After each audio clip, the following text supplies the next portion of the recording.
네, 안녕하세요. 예스맨입니다. 여러분들의 구독과 좋아요로 이 채널이 유지되고 있습니다. 영상 속도는 1.5배를 추천드리는 바이고요. 네, 이번 소식은 CBDC 성격과 현황에 대해서 한 보고서가 나온 게 있어서 같이 한번 내용을 보도록 하겠습니다. 네, 이비스트에서 나왔던 내용인데요. 같이 한번 보도록 하시죠. 네, 글로벌 스테이블코인과 CBDC에 대한 국가들의 태도 변화라고 했어요. 현금 이용 비중 축소, 중국의 인민은행 시범 사업 추진, 페이스북, 리브라, DM으로 이름 바꿨죠. 그리고 중국, 스웨덴 실제 환경에서 테스트 진행을 하고 있고, 중국은 2020년 초부터 선전, 수조 등등 계속 해주고 있죠. 올해에서도 계속 하고 있는 실정입니다. 알리페이, 위챗페이에 대해서 특히 알리페이에서 쓰고 있는 부분을 보실 수가 되겠고요. 저도 그 부분은 제가 직접 또 확인을 해보기도 했습니다. 그리고 그 다음으로 뭐 유로존, 일본, BIS 부분이 있는데요. 이 점은 그냥 그런가 보다 라고 넘어가도록 하겠습니다. 그 다음으로 스테이블코인 규제 감시 감독을 위한 공고안이 나왔는데요. 내용을 보게 되면 리스크 감안 그리고 국가 간에 대한 협조 부분이 포인트라고 보시면 될 것 같고요. 그 다음에 스테이블 코인의 5가지 원칙에 대해서 한번 보도록 하겠습니다. 화폐와 1대1 비중으로 가치 고정을 할 것이다. 그리고 준비될 수 있는 자산의 승인을 받은 신용기관의 예금과 적절한 보호 조치를 갖춘 고유 유동성 자산으로 한정되어야 된다. 그리고 지급 준비 자산의 EU 회원국의 통화로 표시를 해야 되고, 스테이블코인이 지급 목적으로 널리 사용되기 위해서는 해당 스테이블코인이 언제든지 액면가의 법정 화폐로 환금받을 수 있어야 된다고 합니다. EU에서 스테이블코인을 운용하고자 하는 모든 기관은 사전 EU에 등록을 해야 된다는 점이 좀 포인트가 될 것 같고요. 네, 검토 기간이 앞으로 증가를 하고 있다는 추이를 볼 수 있는 부분이고, 이제 17년도 때는 65%였는데 18년도 때는 70, 19년도 때는 80%까지 증가를 했다라고 합니다. 그리고 중단기 발행 가능성은 낮지만 조금씩 높아지고 있다고 하네요. 10%는 단기 1에서 3년 이내, 20%는 중기 4년, 6년에서 이내 CBDC 발행 가능성이 있다고 답변이 나왔고요. 아직 중단기 합쳐 30% 수준이었지만 18년도 서비 대비 증가세를 보여주고 있다고 합니다. 이것도 저번에도 이야기를 했어요. 주변 국가들이라고 하지만 자, 그것도 가장 돈이 많이 갖고 있는 국가들은 그 국가에서 돈을 빼먹는 국가들이 있겠죠. 즉 관광이나 수출을 많이 하는 국가, 그러니까 즉 돈을 많이 교환을 필요로 하는 국가는 아쉬워할 수밖에 없습니다. 그럼 당연히 그만큼 연구를 같이 할 수밖에 없겠죠.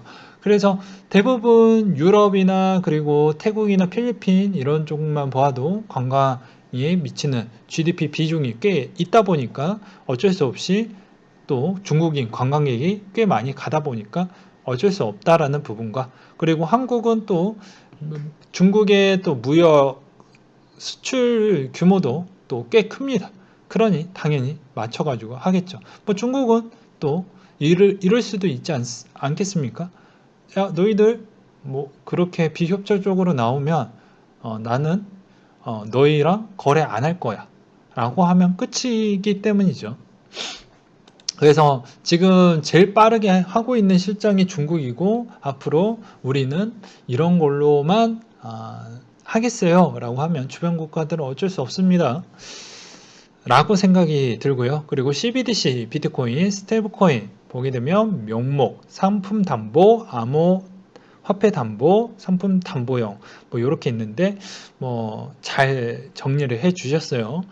스테이블코인 테더 뭐 USDC, 트루 USD 부분을 이야기를 하는 것이고요. 면목 화폐 담보형이, 상품 담보형은 뭐 골드, 뭐 그리고 뭐 귀금속, 원유 뭐 이런 부분으로 보시면 될 것 같습니다.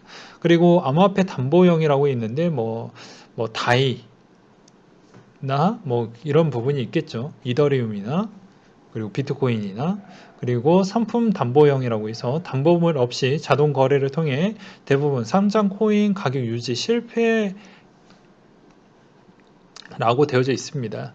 그리고 추진 현황을 보게 되면 뭐 스위스, 프랑스, 싱가포르, 일본, 캐나다, 태국, 영국, 노르웨이, 스웨덴, 중국, 바하마 뭐 이런 형태로 뭐 운영 방식, 원전 관리, 개발 단계, 발행 목적 형태로 이렇게 볼 수 있는 부분이 있게 되겠고요.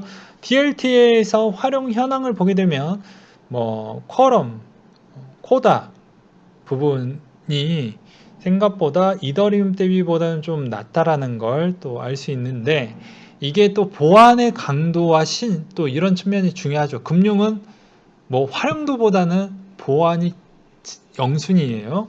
그래서 어떻게 보면 R3사의 코르다가 미국이 요구했던 보안에 일단은 테스트로 통과를 했기 때문에 앞으로 이더리움이 그걸 빠른 시일 안에 들어갈 수 있을 것이냐에 대한 물음표가 있게 되겠고요. 아마 제가 보기엔 좀 힘들 것 같다라는 생각이 들고 시간이 많이 필요할 것 같습니다. 그리고 한국은행의 CBDC 추진 부분은 올해까지는 테스트 부분은 동일시 가져가고 여기서도 여러 가지 형태로 나눠놨습니다. 자, 발권은 한국은행이, 그리고 유통은 뭐 이런 형태, 그리고 시스템 형태도 전자지각 관리 업무와 운영 업무를 나뉘어서 할 것이다 라는 내용을 볼 수가 있겠죠.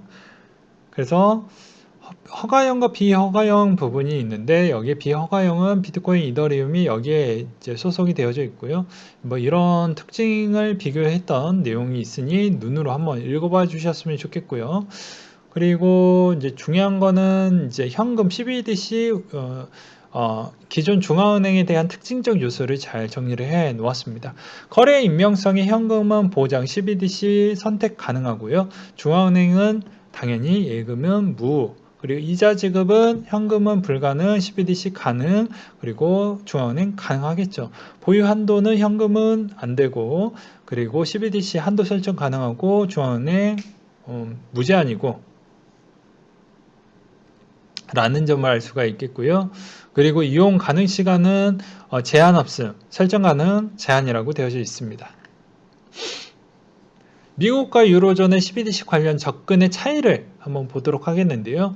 CBDC 블록체인에 대한 연준은 부정적인 발언을 지속적으로 하고 있으며, 영국과 일본, 미국이 아직 CBDC 필요성에 대한 언급을 하지 않은 반면 프랑스는 보다 적극적인 자세를 보여주고 있고, 독일을 제외한 이유도 선진국들이 긍정적인 부분을 보여주고 있다. 여기서 포인트는 이제 유럽이 이거 놓치면 이제 중국한테 다 뺏길 수가 있기 때문에 그렇게 보셨으면 좋겠어요. 이는 기축, 중기축 통화국 중에서 유일하게 화폐 발행 권한이 없는 22의 특성을 기하는 판단, 즉 타 선진국에 필요 없는 화폐가 유로존 국가에는 새로운 가능성을 열어줄 수 있다. 즉 나도 이번에 좀 무언가를 좀 해서 나도 이 파이에 대한 점유율을 좀 가져갈 수 있지 않겠냐, 중기축으로 좀 갈 수 있지 않겠냐, 그런 좀 기회를 좀 보려고 하는 것 같고요. 프랑스 같은 경우가 상당히 적극적으로 가는 이유가 21을 어떻게 좀 작용을 해서 무언가를 좀 해보려고 하는 것 같습니다. 지금 보게 되면. 그래서 새로운 시도를 좀 많이 하려고 하는데, 독일은 나는 싫어 이런 형태로 가고 있다 보니까 그런 것 같아요. 그래서 프랑스는 하고 싶은데 독일은 좀 보수적이다라는 점이 그러하다라는 것을 좀 알고 계셨으면 좋겠고요. 그리고 비트코인에 대한 관심이 증가한 이유, CBDC 엄밀히 말해 우리가 알고 있는 코인을 정의하는 보다는 블록체인 기술이 이용한 중앙은행 전자화폐 시스템, 국내 거래에 있어서 차익 실현이나 코인에 대한 투자 등이 불가능한 개념이다. 다만 의문이 생기는 건, 예를 들어 미중 간 CBDC 거래할 경우 무엇을 기준으로 교환을 할 것이냐 라는 내용이 있네요. 그리고 파트 2가 비트코인 금이 되기 어렵다라는 내용인데요. 디지털 금이 현재 투자되는 것은 맞다. 근데 금가에 정확하게 금이다라고 표현하기에는 좀 어렵다. 뭐 이런 내용으로 다뤄진 것 같고요. 그래서 금가에 대한 그런 커플링 되는 측면이 좀 있었냐라는 걸 좀 비유를 했던 것 같은데, 보게 되면은 제가 알기로는 초반에 탄생을 했었을 때 금가에 대한 추정은 좀 비슷하게 갔지만 지금은 거의 뭐 어떻게 보면 뭐 다우나 나스닥을 좀 더 추종한다라고 생각이 들어요. 그 자료도 2020년도 초반 때 많이 제가 연구를 해서 설명을 드리기도 했죠. 그리고 금으로 존재하기 위해서는 각국의 인증이 필요하다라는 점이 있었습니다. 화폐로 공인된 자산은 통화가치 절하 방어어 수단으로서 1850년에서 1913년 금은 보편적인 화폐로 인정을 받으면서 통화 대비 가치를 보존을 받았다. 통화가 가치를 유지한 상황에서 스페인, 일본, 미국 등 통화 가치가 절하되는 시점에서 방어되는 자산으로 지금까지 유지가 되어가고 있다라는 거. 그리고 1930년대까지는 1차 세계대전 이후 평가 절하가 급격히 요구된 독일을 중심으로 통화의 급격한 가치 절하가 진행되기도 했죠. 그래서 각국의 화폐에 대한 가치를 보게 되면 알 수 있는 대목을 이 해당에 있는 표로 알 수가 있게 되겠고요.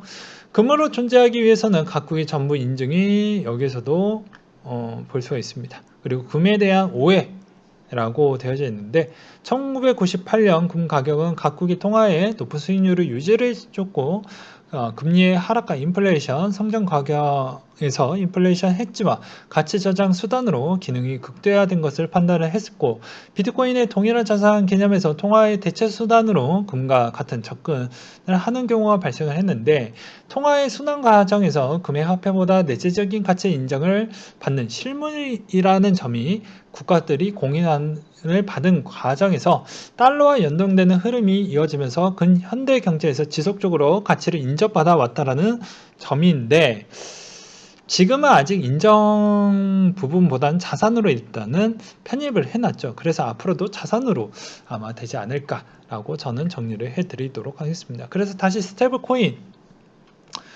뭐 DME는 OCC에서도 미국 통화감정통에서도 은행 스테이블코인 발행 교환 가능하다 이런 내용이 나오기도 했죠. 이 말의 의미는 이제 CBDC 곧 하겠다 준비하겠다 뭐 이런 부분도 되겠죠. 그리고 지금의 스테이블코인이 문제되는 측면은 없습니다. 특히 USDC는 뭐 규제 기관에서 다 승인받고 했고 코인베이스도 마찬가지입니다. 그래서 그런 또 USDC는 또 1대1 부분으로 맞췄죠.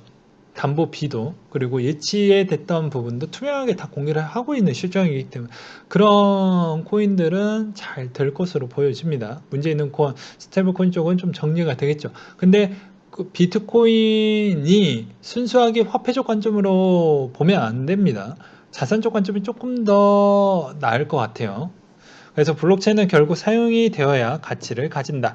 많이 쓰여야 된다. 뭐 이런 이야기를 하는 것 같아요.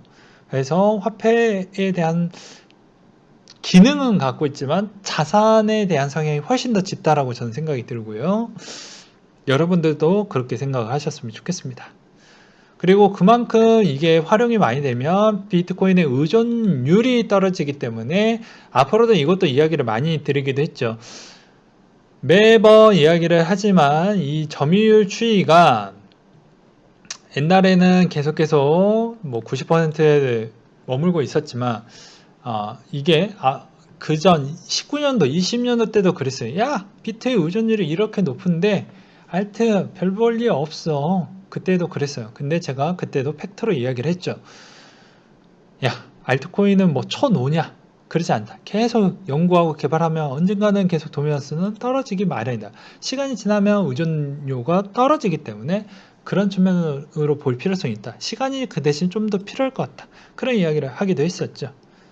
그리고 기관 투자자에 대한 유입은 지속적으로 해주고 있기 때문에 무언에 대한 가치를 이제 기관들이 계속 입증하고 증명을 하고 여러 가지에 대한 그런 학자들을 투입을 시키면서 어떤 연구원들이 그거에 따른 입증을 할 것으로 저는 보여집니다. 그래서 그런 옹호적인 발언이 꽤 많이 나올 것이고요. 그리고 지금은 기관이 또 대규모로 많이 들어가지 않았기 때문에 점차 그 파이가 이제는 막 시작할 것이다 라고 봐주셨으면 좋겠습니다. 뭐 그런 측면으로 좀 보셨으면 좋겠고요. 비트코인에서 투자해서 많이 쓰이는 기술적 지표들이라고 해서 보게 되면은 뭐 요런 부분이 있다라고 합니다.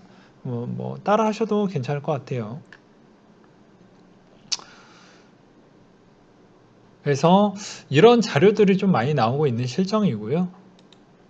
그리고 뭐 여기에서도 나오고 있는 내용이 있는데요.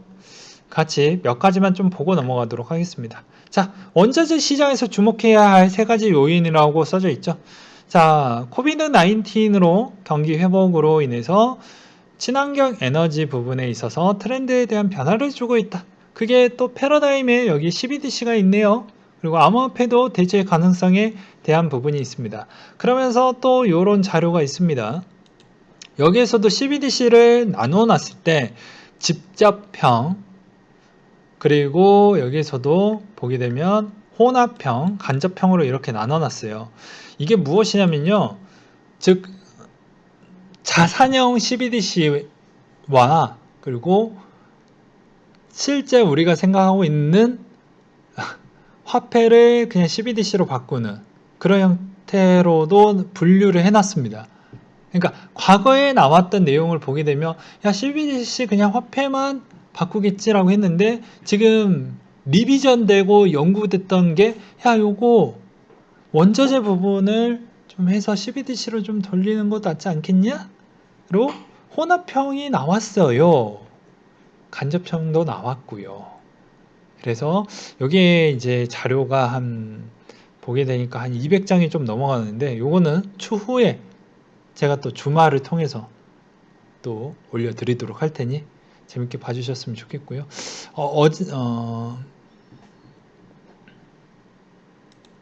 그리고 삼성증권에서 2015년도 때 나왔던 내용인데 거의 이 내용은 불변의 법칙이고 과거 때부터 많이 써왔던 관행으로 해왔던 또 투자 방식이었기 때문에 그냥 참고 자료로 다시 한번 설명을 하고 넘어가는 게 좋을 것 같아서 가지고 와봤습니다. 그리고 비트코인 하반기에도 괜찮을 것 같다라는 이야기에 대한 리스크 부분으로 이 내용을 설명을 하고 거기에서 끊었었어야 했는데 제가 바보처럼 그 영상에 이때 이 내용을 또 빼먹었어요. 그래서 왜 그러냐, 가치주 부분에 대해서 보았을 때는 이 듀레이션 부분에서 성장주와 가치주 개념의 부분을 보았을 때 금리에 대한 인상성이 나왔을 때 오히려 가치주 쪽으로 좀 유도되는 현상이 좀 있었다. 그래서 보게 되면 듀레이션이 길고 가치주는 짧다. 인상기 때는 하락이 크고 하락이 작고 상대적으로 아웃퍼폼이 좀 있고 인하 때는 가치 상승이 작고 가치 상승이 크다. 오히려 돈을 내가 쉽게 조달이 되니 성장주 쪽으로 베팅을 더 크게 하고 오히려 그렇지 않을 경우에는 오히려 당연히 가치주 쪽으로 좀 더 간다라는 거죠. 그렇기 때문에 이 내용을 보여드렸던 이유는 저번에도 이야기를 했듯이 채굴 회사들이 IPO를 많이 했고 앞으로도 거래소들이 IPO를 많이 할 것이기 때문에 주식과 뗄래야 뗄 수 없는 관계, 그리고 어떻게 보면 조금 더 주식이 조금 떨어졌었을 때 코인은 좀 더 많이 하락하는 그런 커플 현상이 훨씬 횟수가 더 많다라고 했어요. 그러니까 웬만하면 코인이 조금 더 체력이 안 좋기 때문에 그런 관점으로 보았을 때도 이런 분류로도 이런 관점으로도 볼 수가 있지 않겠냐라는 측면으로 좀 준비를 해보았습니다. 뭐 뒷장도 중요한 내용이 있는데 시간 관계상 여기서 좀 잘라서 이야기를 하는 부분으로 준비를 했고요. 그렇기 때문에 다시 또 본론으로 돌아와서 자산형 관련되어져 있는 그런 CBDC도 나올 것이다 라는 측면이 여러분들한테는 중요할 것 같습니다. 그 자산이 어떤 것도 될 것 같습니까? 즉 그래서 요 기사도 한번 준비를 해 봤는데요. 자, 원유, 뭐 구리, 나머지 부분도 뭐 다 들어가겠죠. 뭐 골드도 하고 뭐 그런 부분. 그러면 그런 CBDC 형태도 나온다라는 것을 연구를 하고 있는 실정이기 때문에 당연히 이제 이거와 무슨 상관관계가 있냐? 최근에는 디터세라고 해가지고 유럽에서 이것을 좀 타이트하게 가져가려고 합니다. 그래서 보게 되면 온라인이나 모바일 플랫폼 기업이 국가에서 매출을 올리게 되면, 즉 어떻게 보면은 인터넷 세상에서 벌어들었던 매출을 어떻게 보면 너무 많이 쏠리고 그리고 그 나라에서 좀 가져갔던 측면에 혜택이 별로 그러니까 수익이 별로 안 나오다 보니까 이런 걸로 덕지덕지 붙여서 좀 가져가려고 하는 부분이 있겠죠. 이 말의 의미는 데이터 하나하나에 대한 측면에 있어서 상당히 가치가 있다. 즉 자산으로 볼 수 있는 가능성이 있다. 뭐 이렇게도 들릴 수도 있지 않겠습니까? 그래서 저는 그런 관점과 그리고 블록체인 협회에서 나왔던 디지털 자산의 동향 보고서 부분을 보게 되면 자산으로 일단 이렇게 또 보여주었던 측면이 오히려 어떻게 보면 비트코인 부분에 대한 측면과의 연결적 고리를 좀 볼 필요성이 있지 않겠냐라는 측면으로 한번 또 준비를 해 보기도 했습니다. 그래서 여기에서도 CBDC 부분에 대한 이야기가 나와요. 네. 그리고 요새 증권 쪽이나 은행 쪽이나 나머지 뭐 규제기관이나 뭐 이런 정보 뭐 산하기관 쪽은 다 비트코인 쪽에 대한 데이터 보고서를 다 씁니다. 제가 저번에도 이야기를 했지만 주택금융공사에서 갑자기 NFT를 내기 시작을 하고 디파이에 대한 연구를 또 내기도 했다고 이야기를 했죠. 그게 부동산 쪽하고 또 관계가 있는 디파이 상품이 나오니 미리 연구하고 분석 보고서 내고 뭐 이런 거 잘 안 보시는 분들은 재미없으니까 잘 안 보시겠죠. 그러니까 세계적 동향이 다 그렇다라는 겁니다. 그러니까 겉으로는 국민들한테는 야 사기야 하지 마 하는데 연구와 보고서는 읽어보면 요거 가능성은 괜찮을 것 같다라는 내용이 대다수 있거든요. 해볼 필요성은 있다 뭐 이런 내용이 대다수예요. 근데 뭐 그런 거죠. 아무래도 국민의 수준을 좀 낮게 생각을 하다 보니까 잘 대응 못할 것이니 그냥 하지 말아라 라는 측면이 좀 더 큰 것 같습니다. 그리고 금과 비트코인 투자 목적으로 교집합이 존재한다. 금 투자 목적은 자산 선호, 인플레이션 해치, 기금속 수요, 금리 기회 비용, 다양한 형태인데 이게 적합성이 인터넷 세상에 대한 파이가 커져가고 있기 때문에 아무래도 이게 교집합이 존재한다라는 의견이 나와주고 있는 실정입니다. 최근에 시장이 매우 커지고 있죠. 메타버스다 뭐다 혹은 인터넷 쪽에 대한 의존율 추이도 실생활 의존율 추이가 더 커졌습니다. 이번 뭐 질병으로 인해서 클라우드 부분으로 인해서 활용도가 커지고 있고 저도 회사에서 클라우드로 업무 처리를 하고 있는 실정입니다. 그렇기 때문에 대부분 또 이 클라우드가 꼭 뭐 질병 때문에 그러냐 그것도 있겠지만 보안적인 측면도 있겠죠. 해외에 대한 뭐 기술 특허나 뭐 이런 부분이나 뭐 그런 뭐 회사의 기밀 자료 유출이나 이런 우려가 있을 수가 있으니까요. 그래서 제가 클라우드 쓰는 거지 집에서 뭐 해외 집에서 이렇게 근무하는 거 아니에요. 아무튼 그런 측면으로 또 쓰이기도 하고요. 그래서 최근 트렌드는 뭐 여기서 자료를 빼간다 이런 측면 인력을 더 중요시합니다. 뭐 자료를 빼가기에는 이제 쉽지 않습니다. 네, 엄격하고 국가에서도 국가적 자산을 보호하기 위해서 그런 부분을 좀 타이트하게 가져가고 있습니다. 아마 잘 모르시는 분들이 있을까봐 이야기를 하는 부분이고요. 그렇기 때문에 이제 인터넷 시장이 커졌기 때문에 그만큼의 여기에서 쓰이는 부분에 대해서 또 더 아직도 인터넷 시장은 더 커질 수 있다. 그래서 우리가 생각지 못하는 그런 상상력을 좀 더 가미해서 좀 봐야 되지 않겠냐라는 측면도 있겠죠. 그리고 모든 데이터에 대한 기록이 남는 측면이 아주 획기적이고 국가적 관점으로 봤을 때 이거 나쁘지 않죠. 투명성이 높으니 세수가 안 잡혔던 부분, 세수를 피해왔던 부분 다 조사가 가공되고 자산을 한눈에 다 볼 수가 있으니 어떻게 보면 누가 회피했던 부분이 이제 일체되지 않겠죠. 그래서 그런 거에 대한 회피적 심리로 비트코인 쪽으로 가는 방향성도 없지 않아 있는 것 같습니다. 그래서 아무래도 제가 보기에는 이제 거래소 기반을 이용을 해서 하시는 분들도 있겠지만 정말 나는 국가한테도 좀 보고 싶지 않고 그렇게 좀 가져가려고 한다고 하면 아무래도 개인 키를 따로 보관하려고 하시는 수요층도 꽤 늘어날 것 같아요. 네, 그런 부분과 그리고 금은 중앙은행이 보유하고 있는 준비자산, 비트코인은 금과 공급이 제한되고 사고팔 수 있는 공통점을 보유하고 있다. 밸류에이션이 명확하게 평가할 수 없다라는 게 한계점인데 준비자산이 글로벌 외환 보유고 금 보유 비중은 10% 남짓이고 선진국 금 보유량이 안정적으로 유지되어 가고 있으며 신흥국 중심으로 분기별 순매입력도 견조한 모습을 보여주고 있다. 실제 금리와 미 달러 방향에 고려하게 되면 금값은 하방 압력이 높아지고 있는 실정인 것 같다라고 보고 있네요.